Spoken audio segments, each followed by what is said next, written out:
అందరికీ వినాయక చవితి శుభాకాంక్షలు చెప్పుకుంటా ఇయాల్టి పటాస్ ని షురు చేసుకుందాం. హెడ్లైన్స్ అయితే చూసేద్దాం. పారి గణపయ్యకు పబ్బతి వట్టిర్రు లీడర్లు, సల్లగుండాలని మొక్కిరట 2 రాష్ట్రాలు.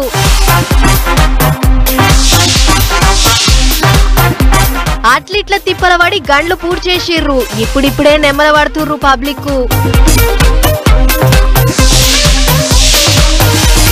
తీరొక్క రూపాలతోని వెల్చిండు గణనాథుడు, కలకలలాడుతున్నాయి అన్ని దిక్కుల వాడలు.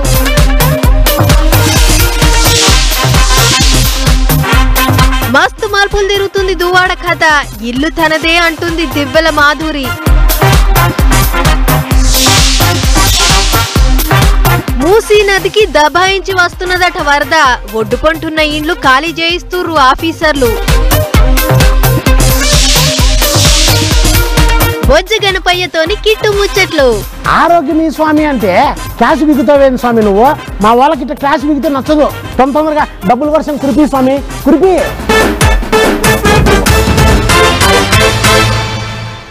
గల్లీకో గణపతి వాడకో పేరుతోని కొలుసుకుంటారు భక్తులు. 9 ఒద్దులు నిష్టగా పూజలు చేసి నవరాత్రులు అయిపోయినాక 10వ నాడు గంగమ్మ ఒడికి చేరుస్తారు గణనాథుని.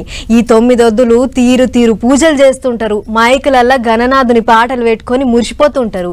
అన్ని దిక్కుల గణేష్ల ముచ్చట అటెంక గాని ముందుగాల పట్నంలో ఉన్న ఖైరతాబాద్ గణేశుని కాడ తొలుతనాడు పూజలు ఎట్లయినాయో ఒక్కసారి చూద్దాం. పారి పల్లెకేంచి పట్నం దానక గల్లీకో గణేశుని పెట్టిరు భక్తులు. పొద్దుగాల పూజలు ఘనంగా చేసిరు. అండ్ల ఇక పట్నంలో ఉన్న ఖైరతాబాదు బాలాపూర్ గణేశుల ముచ్చట కొత్తగా చెప్పేది ఏముంటో చెప్పులి. భక్తులతోని సందడి లెక్కనే కానొచ్చింది 2 దిక్కుల్లా. తొలతనాడు తెలంగాణ సీఎం రేవంత్ రెడ్డి సార్ ఖైరతాబాద్ గణనాథునికి తొలత పూజలు చేసిండు. ఇక సీఎం సార్ వస్తున్నని ఎలక కాగానే పూర్ణ కుంభం మంగళ ఆరతులతోని ఎదురుగా పోయి ఎదుర్కొన్నారు అయ్యవార్లు. అటెంక సీఎం సారే మహాగణపతికి గజమాలనేసి ఆరతులు పట్టిండు. అన్ని రకాలుగా రాష్ట్ర ప్రభుత్వం సహకారం అందించడం జరిగింది. హైదరాబాద్ నగరంలో 1,40,000 విగ్రహాలను నవరాత్రి ఉత్సవాలకు నెలకొల్పుతున్నారు. ఆరాధన కార్యక్రమంలో ప్రభుత్వం వైపు నుంచి ఉచిత కరెంటు ఇవ్వాలి అని వాళ్ళు అడిగితే భక్తుల సౌకర్యార్థము రాష్ట్ర ప్రభుత్వము ఈ నిర్వహణకు అవసరమయ్యే విద్యుత్తును ఉచితంగా అందించడం ద్వారా భక్తులకు అందుబాటులోకి ప్రభుత్వం తీసుకొచ్చింది. ఇటు మంత్రులు ఎమ్మెల్యేలు కూడా బాగానే గణనాథునికి మొక్కులు పెట్టుకున్నారు. ఇది 70వ ఏట కాబట్టి ఖైరతాబాద్ లో 70 ఏళ్ల గణనాథుని నిలబెట్టిలాట.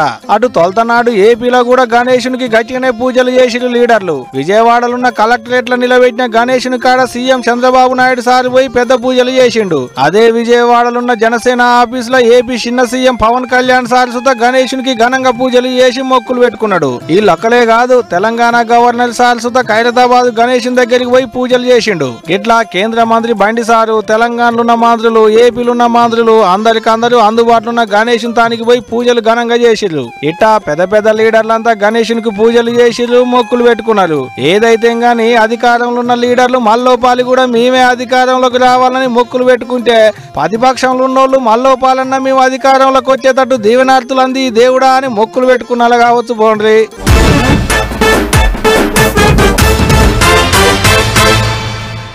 ఏ పార్టీలనైనా సీనియర్లు జూనియర్లు అనేటిది ఉంటది. పార్టీని నడిపించే తంత తరీక ఎవళ్ళకుంది. పార్టీ పగ్గాలు ఎవళ్ళ చేతిలో పెడితే పార్టీ ముందటికి పోతుందో అన్ని ఇషారించి పార్టీ పెద్ద సీట్లో కూసబెడతారు పెద్దలు. ఇగండ్ల షెయి పార్టీ అంటే చాలా పెద్ద పార్టీ అయ్యే. అసొంటి పార్టీకి ఒక రాష్ట్రంలో పెబ్బ నిలబెట్టాలంటే చిన్న ముచ్చట. అసొంటి షెయి పార్టీకి తెలంగాణ పెబ్బగా మహేష్ గౌడ్ సారే కరెక్ట్ అనిపించినట్టున్నది ఢిల్లీ పెద్దోళ్లకు. ఎప్పుడెప్పుడా అని 1000 కండ్లతోని ఎదురు చూస్తున్న తెలంగాణ కొత్త పెబ్బ పేరును ఢిల్లీ పెద్దోళ్ళు బయట పెట్టనే పెట్టిళ్ళు.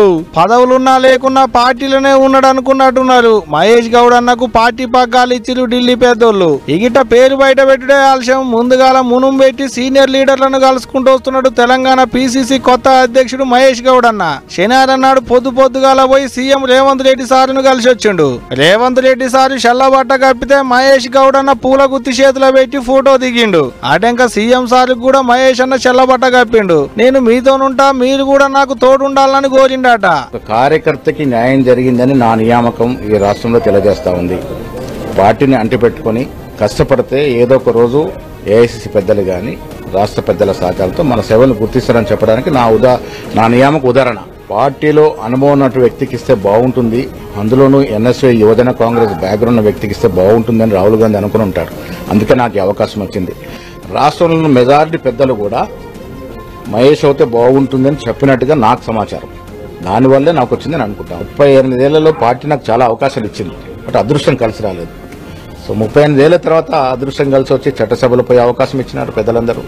అదేవిధంగా ఇలా పిసిసి అధ్యక్షుడు అనేది అంత పెద్ద బాధ్యత నా మీద ఇచ్చినారు. ఆగనాట 40 ఏండ్ల కళ ఆటగిది అంటే ఇక 40 ఏండ్ల సంధి అన్న షెయి పార్టీలనే వండుకుంటూ వస్తుండన్నట్టు. ఇక ఇది ఉంటే ఇప్పటి వరకు రేవంత్ రెడ్డి సార్ దగ్గర ఉన్న పిసిసి పదవి ఇప్పటి సంది మహేష్ అన్న దగ్గరికి వచ్చింది కాబట్టి ఇక రేపో మాపో పోయి ఆ సీట్లో కూర్చుంటాడు కావచ్చు. ఇంతకు మునుపు కూడా ఇట్టనే 3 ఏండ్ల కింద అందరు వద్దంటే కూడా ఆయనే కరెక్ట్ అని ఢిల్లీ పెద్దోళ్ళు తెలంగాణ పిసిసి సీట్ల రేవంత్ రెడ్డి సార్ను కూర్చోబెడితే 3 ఏండ్లు తిప్పలవాడి అందరిని కలుపుకొని వచ్చి రాష్ట్రంలో షెయి పార్టీని ఎలుగుల చేసిండు రేవంత్ రెడ్డి సారు. ఇక ఇప్పుడు మహేష్ అన్న సీట్ కేవలం నాసు పెట్టలేదు కాబట్టి మరి ఆయన ఎట్ట నడిపిస్తాడో ఏమో చూడాలి అనుకుంటున్నారట చాలా మంది. దానిక ఇది ఉంటే ఇటు కొత్త పెబ్బ ఎవరైతే మంచిగా ఉంటది ఏంది అనేటిదంతా అడిగేందుకు సీఎం రేవంత్ రెడ్డి సారు, చిన్న సీఎం బట్టి విక్రమార్క సారు, నీళ్ల మంత్రి ఉత్తమ్ కుమార్ రెడ్డి సార్లను తేపకోపాలి ఢిల్లీకి పిలిపించుకొని మాట మంత్రి చేసిరాట ఢిల్లీ పెద్దోళ్ళు. ఇక అట్ట అందరిని విచారించుకున్నాకనే ఆఖరికి మహేష్ అన్న అయితేనే కరెక్ట్ అనుకున్నట్టున్నారు. అందుకనే అందరి ముంగట మహేష్ అన్న పేర్లు బయట పెట్టిరు. ఇక రాష్ట్రంలో ఉన్న కార్యకర్తలు లీడర్లు అందరు ఎదురు చూస్తున్నట్టు పార్టీ పెబ్బ పంచాయతీ అయితే ఓ ఒడ్డుకు చేరింది. కానీ కొత్త మంత్రుల పంచాయతీ ఎప్పుడు బయట పడుతుందో ఎప్పుడు తేలుతుందో చూడాలిగా.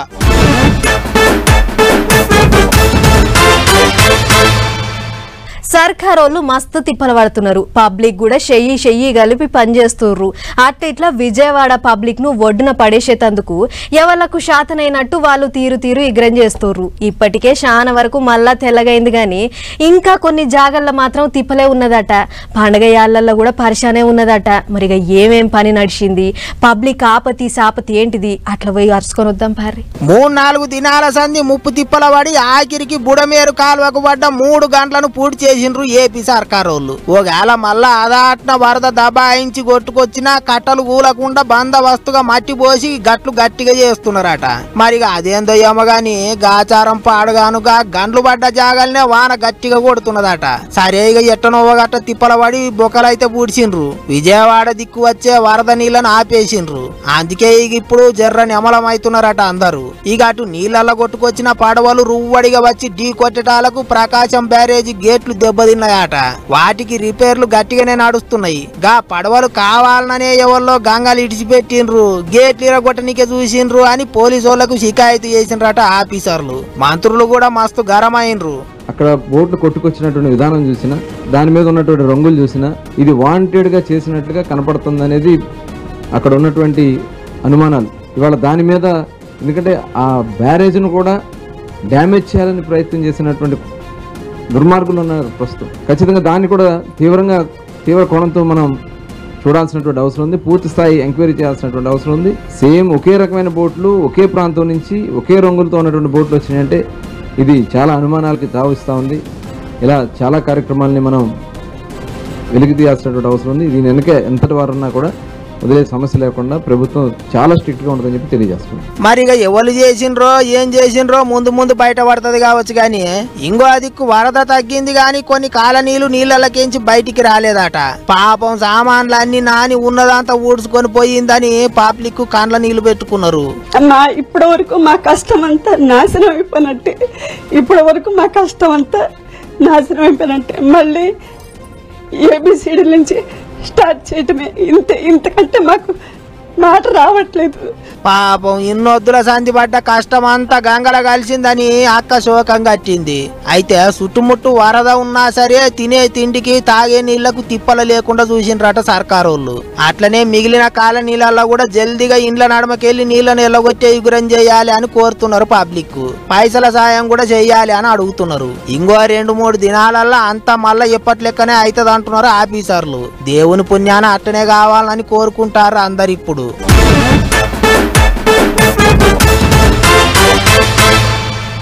మామూలుగా గణపతి విగ్రహాలంటే ఎక్కువ ప్లాస్టర్ ఆఫ్ ప్యారిస్ ఇంకా బంకమట్టితోనే చేస్తుంటారు. అందుకే వాడవాడల పెట్టే గణపయ్యలు చాలా మటుకు గివ్వే ఉంటుంటాయి. అయితే కొన్ని దిక్కుల భక్తులు వాళ్ళ కళను బయటికి తీసి గణేష్ బొమ్మకు ప్రాణం పోస్తుంటారు. ఇచ్చంత్రమైన గణపతులను తయారు చేసి కొలుస్తుంటారు. మరి అసొంటి బొజ్జ గణపయ్యలు ఎక్కడెక్కడ ఉన్నాయో ఒక్క రౌండ్ వేసొద్దాం పార్రి. అందరు మట్టితోని విగ్రహాలు చేస్తే ఆదిలాబాద్ మహారాష్ట్ర సరిహద్దులున్న పాలజ్ అనే ఊరోళ్ళు కొన్నేళ్ల సంది కర్ర గణపతిని పెడుతుర్రు. ఊళ్ళో చెరువులు లేక నిమజ్జనానికి తిప్పలైతుందని ఊరోళ్ళంతా ఒకటే గణేశుడు పెట్టాలి అని గిట్ల ఒకటే కర్రతో చేసిన గణపతిని చేసి కొలుస్తుర్రు. 70 ఏళ్ల సంది గీ నమూనాలో వేసుకుంటా వస్తుర్రట. నారాయణపేట జిల్లా లోకాయపల్లి సంస్థానంలో 800 ఏళ్ల సంది గీ గణేశుడికి నిమజ్జనం అనే లేదట. అట్లా దునియాలనే నిమజ్జనం అంటే ఏందో తెలియని గణేష్ మన కాడ ఉండు మనకెంతో గొప్ప ముచ్చట అన్నట్లు మాట్లాడుకొస్తుర్రు అక్కడి పబ్లిక్. అటు శ్రీకాకుళం జిల్లా కవిటి మండలం బోర్వంక అనే ఊళ్ళే యుద్ధానం యూతోళ్ళు పెసర్ గణేశుని పెట్టిర్రు. చూడుర్రి ఎట్లుందో. పర్యావరణానికి ఏ మాత్రం తక్లీఫ్ కావద్దని ప్రతేడు గీ ఇచ్చంత్రమైన గణేష్లను పెడుతుర్రట అక్కడ ఊళ్ళు. అట్లా ఈసారి పెసర ఇత్తులు నానబోసి ఆ మొలకలతోని విగ్రహాన్ని తయారు చేసిర్రు. అటు ఒంగోళ్ల కొబ్బరికాయల గణపతి, తుమ్మడి గుంటల తమలపాకుల గణపతులు పెట్టిర్రు. 1000 తమలపాకులతోని గణపయ్యకు రూపం తెచ్చిర్రు. కాకినాడ జిల్లా జగన్నాథపురంలా చక్కెర గణపతిని పెట్టిర్రు. 15 అడుగులున్న గీ గణపతిని చేసేటందుకు 12 క్వింటాల చక్కెర పట్టిందట. అటు ఇటు వారం దినాలు తిప్పలబడి గీ ఎకో ఫ్రెండ్లీ గణేశుని తయారు చేసినామని అంటుర్రు. అటు పక్కపొంటి 200 కిలోల ఎండు ఖర్జూర పండ్లతోని ఇంకో గణపతిని తీసిర్రు. విగ్రహం కింద నుంచి మీద దాకా గోధుమలోలే అవపడుతున్నవన్నీ ఎండు ఖర్జూరాలే. నెల్లూరు పట్టణంలోనే ఓ పెద్ద బట్టల దుక్న పోళ్ళు పూతరేకుల గణపతిని పెట్టిర్రు. పర్యావరణం బాగుండాలనే గిట్ల చేస్తున్నాం అన్నట్లు చెప్పుకొచ్చిర్రు. అటుగా చక్కెర గణపతిని, ఇటు ఖర్జూర గణపతి, పూతరేకుల గణపతులను నిమజ్జనం చేయకుండా ఆఖరి నాడు కరిగిచ్చి తలా ఇంత అన్నట్లు ప్రసాదం లెక్క పంచుతారట. ఇక ఇదెట్లుంటే ఇటు 10 టీవీ ఆఫీస్ లో కూడా బొజ్జ గణపయ్యను పెట్టిర్రు. పూజలు చేసి మూషిక వాహనాన్ని గట్టిగా గొలుసుకుర్రు ఛానల్లో పనిచేసేటోళ్ళందరూ.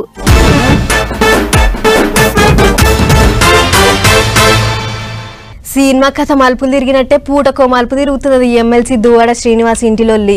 ఓ దిక్కు దువ్వాడ, ఇంకో దిక్కు భార్య పిల్లలు, నడమయ్యి ఇంకొక ఆమె. మీరు అన్యాయం చేసిర్రంటే మీరే అన్యాయం చేసిర్రని ఒకళ్ళ మీద ఒకళ్ళు ఆడిపోసుకుంటుర్రు. ఆఖరికి పంచాది కోర్టు దాకా పోయింది. కొత్తింట్లకు పోనీకి దువ్వాడ ఇంటామెకు పిల్లలకు కోర్టు పర్మిషన్లు కూడా ఇచ్చింది. కానీ ఇక్కడనే ఇగో కథ ఇంకో మలుపు తిరిగింది. చూడుర్రు మీరే. ఫస్ట్ వాళ్ళకి పంపించండి ఎస్ఐ గారు.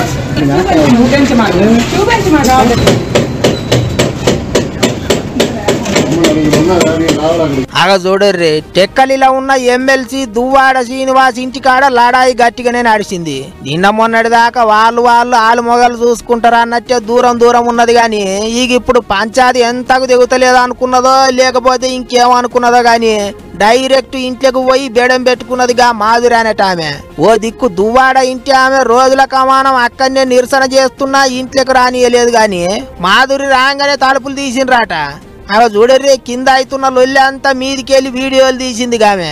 మా ఇంట్లో ఇంకో ఆమె ఎట్లుంటది అని దువ్వాడ ఇంటి ఆమె పిల్లలు పొట్టు లొల్లి వేసిండ్రు. సలాక అందుకొని తలుపులు ఇరగొట్టేందుకు చూసిండ్రు. పోలీసు వాళ్ళు ఆగబట్టుడుతోని వాళ్ళతోని కిరికిరి పెట్టుకున్నారు. ఇంట్లోకి పోనీకే కోర్టు పర్మిషన్ ఇచ్చినా ఎందుకు ఆపుతున్నారని పోలీసు వాళ్ళ మీద గరమైండ్రు. ఇగిదిట్లుంటే ఏ ఇంటి కొరకైతే దువ్వాడ ఇంటి ఆమె పిల్లలు పోరాటం చేస్తున్నారో గా ఇంటిని ప్రియురాలు మాధురికి అమ్మేసిండట దువ్వాడ. ఈ ముచ్చట ఇక ఆమెనే చెప్పింది. చూడర్రే, దువ్వాడ శ్రీని ఇంట్లో నేను లేను, నా ఇంటికి వాణి వాళ్ళ పిల్లలు అందరూ వచ్చి అలా చేస్తున్నారు. నేను శ్రీని గారికి ఒక 2 crores అమౌంట్ వరకు అప్పిచ్చానని చెప్పాను. అండ్ రీసెంట్గా కూడా తనకి డబ్బులు అవసరం అయితే ఇంకో 50 lakhs కూడా ఇచ్చాను. శ్రీని గారు ముందు కట్టిన ఇల్లు ఆక్యుపై చేసుకుంది, ఇప్పుడు ఈ ఇల్లు కూడా ఆక్యుపై చేసుకోవాలని మళ్ళీ చూస్తుంది. కాబట్టి నేను శ్రీని గారికి వెళ్ళి అడగడం జరిగింది. అడిగినప్పుడు శ్రీని గారు, నేను నీకు అన్యాయం చేయడం ఇష్టం లేదు, నేను ఈ అమౌంట్ తిరిగి ఇచ్చే స్థితిలో లేను, కాబట్టి ఇది నా సెల్ఫ్ అక్వైర్డ్ ప్రాపర్టీ, నా కష్టార్జితం, సో నేను నీకు రిజిస్ట్రేషన్ చేసేస్తానని చెప్పడం జరిగింది. సో నేను లాయర్లకి వాళ్ళకి కూడా కనుక్కున్నాను, సెల్ఫ్ అక్వైర్డ్ ప్రాపర్టీ ఎవరెవరికైనా అమ్మచ్చు అని చెప్పారు. సో శ్రీని గారు నాకు నిన్న 11:40కి రిజిస్ట్రేషన్ చేయడం జరిగింది. గదా అన్నట్టు నా ఇంటికి నేను వచ్చినా అన్నట్టు మాట్లాడుతున్నది మాధురి. కోపు చూస్తా అంటే పంచాది ముదిరి పాకాన పడ్డట్టే ఉన్నది అనుకుంటారు అందరూ. మరి ఏం తేలుస్తారో ఎట్టెట్టయితుందో చూసుకుంటూ పోవాలి. పండుగ యాళ్ళలా మా కిట్టుగాడి ఏడికి పోయిండో. అరే కిట్టు, శుక్లాం వరదనం విష్ణుం శశివర్ణం చతుర్భుజం ప్రసన్నవదనం జాయే సర్వవిఘ్నోపశాంతే అగజాన్ ఉద్మార్గం గజానమాన్యసింహనేకదం తం భక్తాననేకదం తుంపాస్మహే. బొజ్జ గణపయ్య, ఇన్నాళ్ళు నీ దయతో బ్రహ్మాండంగా ఉన్నాం. ఇప్పటి నుంచి కూడా నీ దయతో అందరికీ ఆయువు, ఆరోగ్యము, ఐశ్వర్యము, అభివృద్ధి అన్నీ వచ్చేటట్టు చూడు తండ్రి. లోకా సంస్థ సుఖినోభవంతో దీవించు తండ్రి. నాయనా కిట్టు, ఏమన్నా నన్ను ఏమన్నా పిలిచినావా లేదా? మరి ఎవరు పిలిచినారబ్బా? నేను పిలిస్తే మీరు పలకరు, మళ్ళీ పిలిస్తే రాలేదు రాలేదు అని గోల చేస్తారు. ఏంటో ఈ మానవులు. నాయనా కిట్టు, వినాయక వచ్చావా తండ్రి? పూజల్లో ఫుల్ బిజీగా ఉంటారనుకున్నా. నేను పిలవంగానే వెంటనే వచ్చినందుకు చాలా థ్యాంక్స్ స్వామి. లంబోదరుడునైన నేను నా మిత్రుడు పిలిస్తే రాకుండా ఎలా ఉంటాను చెప్పు? అవును, ఇందాక ఏదో కోరిక కోరినట్టున్నావు. అదే స్వామి, ఆయువు, ఆరోగ్యము, ఐశ్వర్యము, అభివృద్ధి, వీటితో లోకా సమస్త సుఖినోభవంతో దీవించమని అడిగినా స్వామి. ఏంటి ఆయువు కావాలా నాయనా? వాయువును కాలుష్యం చేస్తూ ఆయువును ఎట్టా అడుగుతున్నావయ్యా కిట్టు?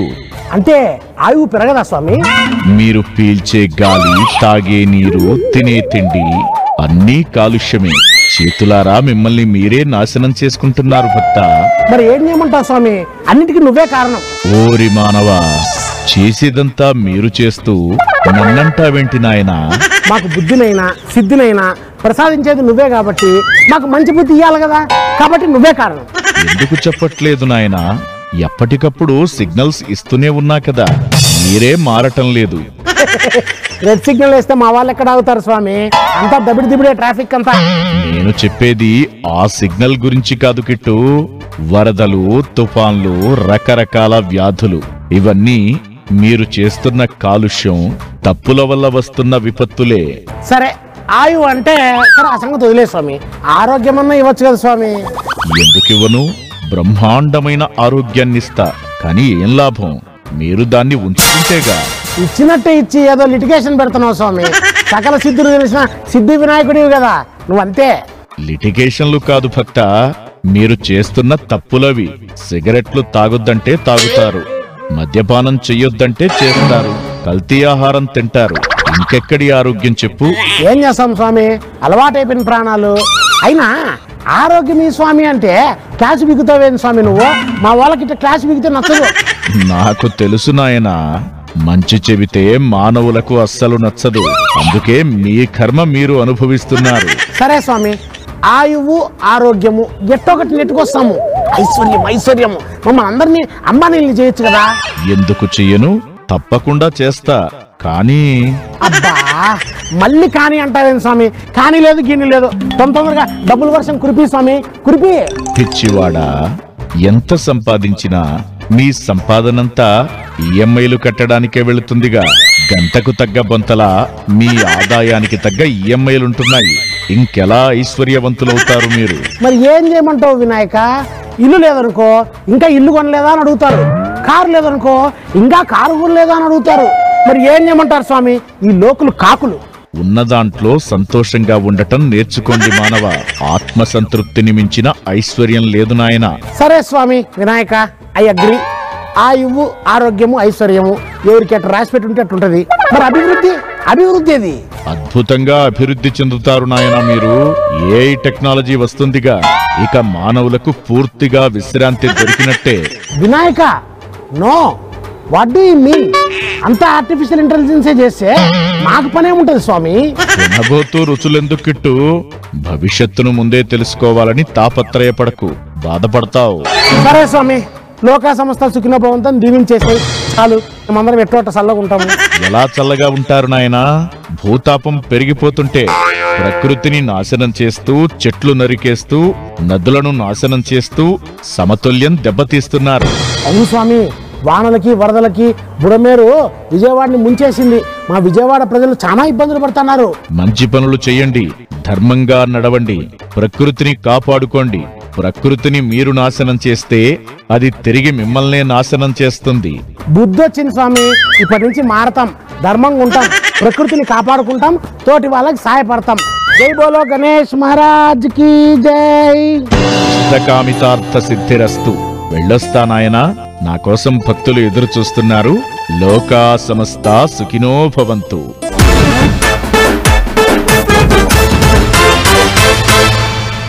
సెలవు దొరికితే చాలు ఇంటోళ్లతోని కలిసి ఎన్టీఆర్ గార్డెను, లుంబిని పార్కు ఇంకా అటు ఇటు తిరిగి పొద్దుక లైట్లు ఎలుగుల నీళ్ళ నడుమున బుద్ధుని కాడికి పడవల పోయొస్తే ఆ మజానే అలాగుంటది.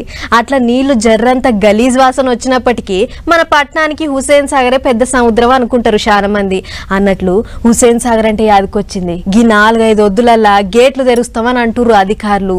మరి గా ముచ్చటేందో మనం కూడా ఒక్కసారి తెలుసుకోవాలిగా. చలో.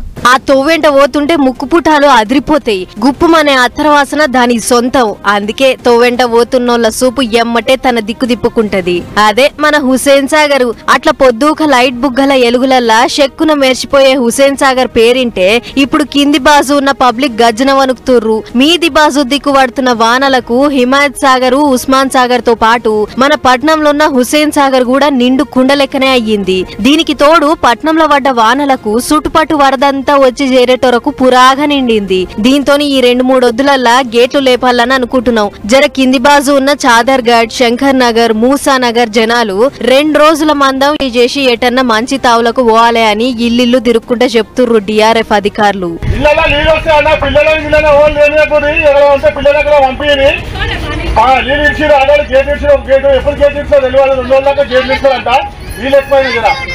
అక్కడ అలాంటి మీరు పిల్లల పంపించారు మూసి పిల్లల మీ చుట్టాల పంపించేవారు మా రోడ్డు పానీ చూడకపోతే పానీ जेदा कुछ बच्चों कुछ मुझे हाल में नखवाना जो जोड़ा గిట్ల మోదాలే చెప్తే జనమంతా ఎవల సోయల వాళ్ళు ఉంటారు. దీంతోని ఆస్తి నష్టము ఇంకా పాన నష్టాన్ని శాన మటుకు తగ్గించొచ్చు అన్నట్లు తిరుక్కుంటా మైక్లా చెప్తుర్రు. హుసేన్ సాగర్ కెపాసిటీ మొత్తం నిండింది కాబట్టి స్లూయిస్ గేట్లు లేపితే వరద అమాంతం ఇళ్లలో జొరవడొచ్చు. కాబట్టి మీ సరుకు సామాన్ అంతా పైలంగా చూసుకోర్రి. పొల్లగాళ్లను కూడా ఎవ్వల్ని ఇటు దిక్కు రానియకుర్రి. మీరు కూడా రాకుర్రి, వచ్చిలేందో పర్షన్ కాకుర్రి అన్నట్లు జనాలకు పూసగుచ్చుతుర్రు. గిట్లా అందరికీ 2 దినాల టైం ఇచ్చి అటెంక గేట్లు లేపుతారట. ఇప్పటికైతే హుసేన్ సాగర్ నీటి మట్టం 513 మీటర్లు ఉందట. మరి అధికారులు గింత మంచిగా చెప్తుర్రు కాబట్టి మూసి నీళ్లు పారే దిక్కుండేటి పబ్లిక్ జర మంచి తావులకు పోతే ఎవళ్ళకి ఏ లొల్లి ఉండదు అని అనుకుంటుర్రు గీ ముచ్చట చూసిన పబ్లిక్.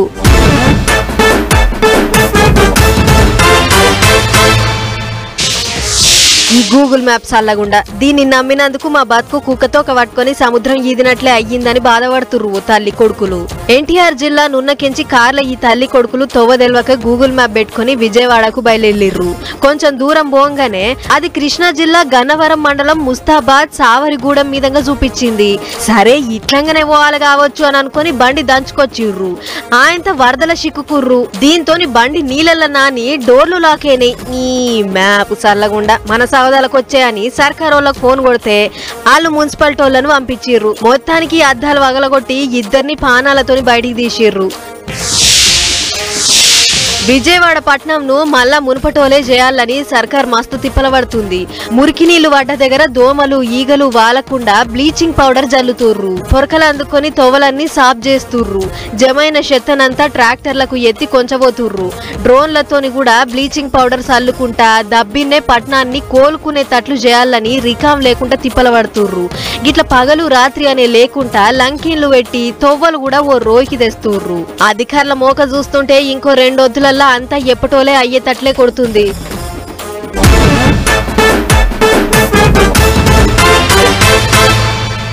చలో మరి ఇవ్వనమాట ఇయాల్టి పటాస్ న్యూస్ ముచ్చట్లు. ఇంకా ఎపిసోడ్ మళ్ళీ కలుసుకుందాం. నమస్తే.